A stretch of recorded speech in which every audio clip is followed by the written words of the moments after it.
High viewers, welcome to my channel. একটা গুরুত্বপূর্ণ update তোমাদের সামনে নিয়ে আসলাম।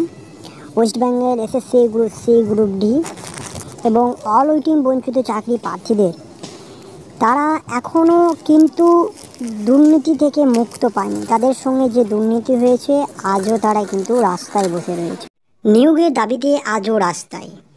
কিন্তু ওয়েস্ট বেঙ্গল এসএসসির গ্রুপ সি, গ্রুপ ডি এবং অল ওয়েটিং বঞ্চিত চাকরি প্রার্থীরা ধর্ণা মঞ্চে আন্দোলন করছেন তাদের হেয়ারিং এবং বঞ্চিত চাকরি প্রার্থীরা তাদের নিয়োগ যাত্রার জন্য।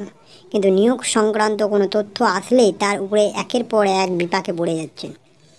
হয় ডিভিশন বেঞ্চ, হাইকোর্ট থেকে শুরু করে সুপ্রিম কোর্ট, এবং তার ছেড়েও দেখা যাচ্ছে যে নানা প্রশ্ন উঠছে একে অপরের বিরুদ্ধে। ওয়েস্ট বেঙ্গল এসএসসির গ্রুপ সি, গ্রুপ ডি এর যতটা সুপার নিউমেরিক্যাল পোস্টের পদ ক্রিয়েট করা হয়েছিল সেই সকল পদও কিন্তু তাদেরকে দেওয়া হচ্ছে না। যে সেই সুপার নিউমেরিক্যালের পোস্টের যে পদ, সেই পদটাকেও যদি তাদেরকে দেওয়া হয় এবং সেই ৭৪টি শূন্য পদে যদি নিয়োগ করানো হয়, তাহলে কিন্তু সকল ওয়েটিং চাকরি প্রার্থীদের যারা স্বচ্ছ রয়েছে তাদেরও কিন্তু নিয়োগ হওয়ার সম্ভাবনা অনেকটাই রয়েছে।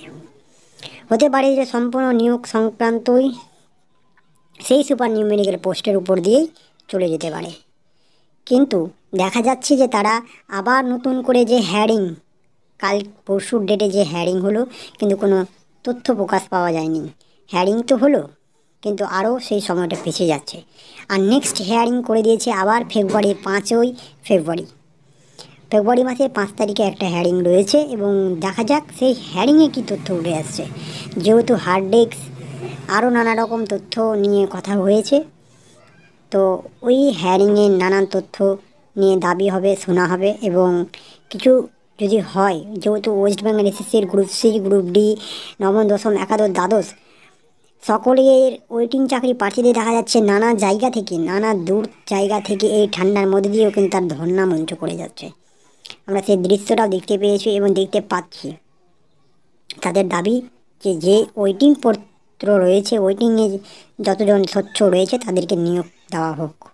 এদিকে এসএসসির মাধ্যমে শিক্ষক ও শিক্ষাকর্মী নিয়োগের সব মামলার বর্তমান শুনানি হচ্ছে বিচারপতি দেবাংশু বসাক এবং বিচারপতি মোহাম্মদ সবর রশিদের ডিভিশন বেঞ্চে। ডিভিশন বেঞ্চে আগেই নির্দেশ দিয়েছে যে সিবিআইকে হার্ড ডিস্ক থেকে প্রাপ্ত তথ্য পেশ করতে হবে। তবে এদিন সিবিআইয়ের তরফে ডেপুটি সলিসিটর জেনারেল বিপ্লব দত্ত ভট্টাচার্য জানান যে ওই তথ্য হায়দ্রাবাদের কেন্দ্রীয় ফরেন্সিক ল্যাবে গিয়েছে এবং তারা জানিয়েছে প্রচুর তথ্য উদ্ধার হচ্ছে, তার সময় সাপেক্ষে। তবে 29শে জানুয়ারির মধ্যে সেসব তথ্য এসে পৌঁছে যাবে বলে আশা করা হচ্ছে। আগামী 5ই ফেব্রুয়ারি মামলার পরবর্তী শুনানি হবে এবং চাকরি প্রার্থীরা চাইলে কোর্টে এসে নিজেদের উত্তরপত্র যাচাই করতে পারেন।